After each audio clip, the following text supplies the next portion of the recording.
السلام علیکم ورحمۃ اللہ وبرکاتہ۔ وعلیکم السلام ورحمۃ اللہ وبرکاتہ۔ تشریف رکھیے بھائی، بیٹھے صحیح سے۔ جی حضرت فرمائیں۔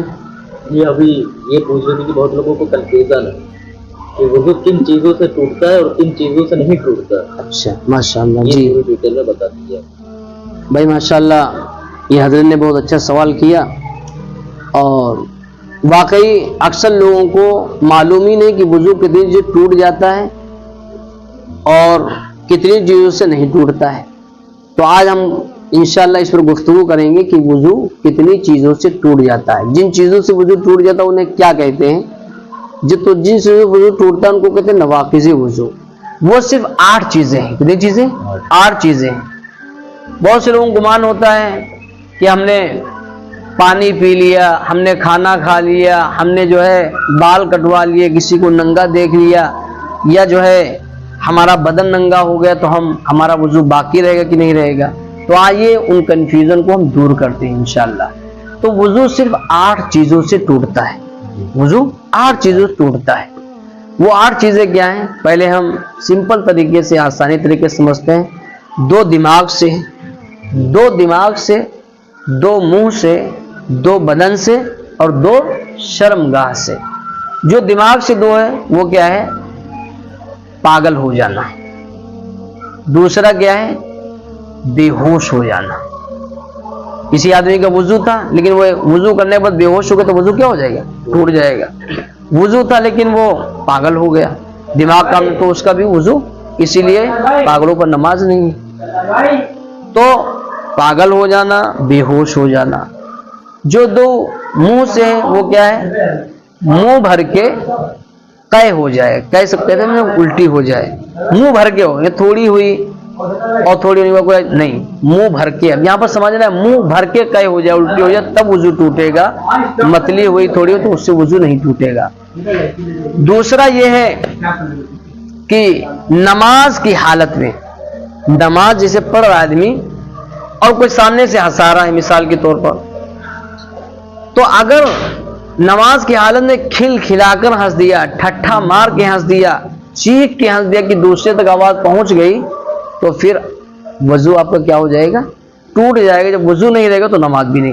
نماز کی حالت میں بغیر، یہاں پر سمجھنا کہ اگر ہم نماز کے باہر ہنستے ہیں تو نہیں، لیکن نماز کی حالت میں اگر کھلکھلا کے ہنسا تو ہماری نماز چلی جائے گی، وضو ٹوٹ جائے گا۔ اگر ہم مسکرا رہے ہیں، صرف کیا کر رہے ہیں؟ مسکرا رہے ہیں، کوئی ہنسا ہنسی کو روک رہے ہیں تو اس سے وضو نہیں ٹوٹے گا۔ 2 بدن سے جو ہے، جیسے ہم ٹیک لگائے ہوئے، تو اس طریقے سے ٹیک لگا لینا، کسی چیز کا سہارا لے لینا کہ اگر وہ چیز ہٹا لی جائے تو انسان گر جائے، اتنا وہ سو گیا کہ وہ اس کے پتہ ہی نہیں ہے۔ تو یہ پیچھے کی چیز اگر ہٹا لی جائے، ہم گر جائیں اور ہماری بیٹھنے کی جگہ چھوٹ جائے تو وضو ہمارا کیا ہوا؟ ٹوٹ جائے گا۔ لیکن نماز کی حالت میں کوئی نیت باندھا سو رہا ہے یا صرف اونگھا رہا ہے تو اس سے وضو نہیں ٹوٹے گا۔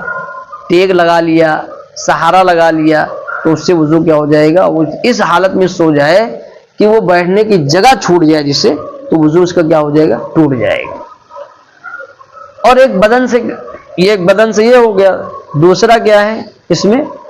کہ بدن کے کسی مقام سے خون یا پیپ کا نکل کر بہہ جانا، خون نکل گیا، مواد کا دانہ تھا وہ اپنی جگہ چھوڑ دیا تو ہمارا وضو کیا ہو جائے گا؟ ٹوٹ جائے گا۔ بہا نہیں، وہیں پر ٹکا رہا تو وضو نہیں ٹوٹے گا۔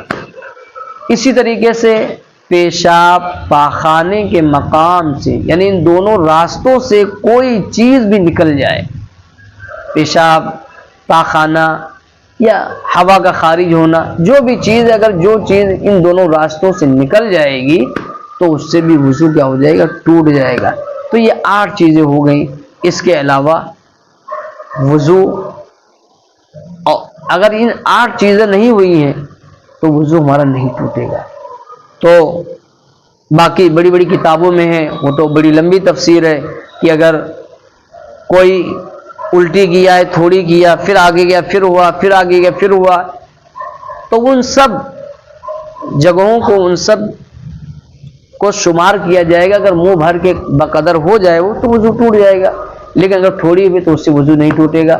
امید ہے کہ ماشاءاللہ لوگ سمجھیں گے اور عمل بھی ہوگا. اللہ ہمیں عمل کی توفیق عطا. السلام علیکم.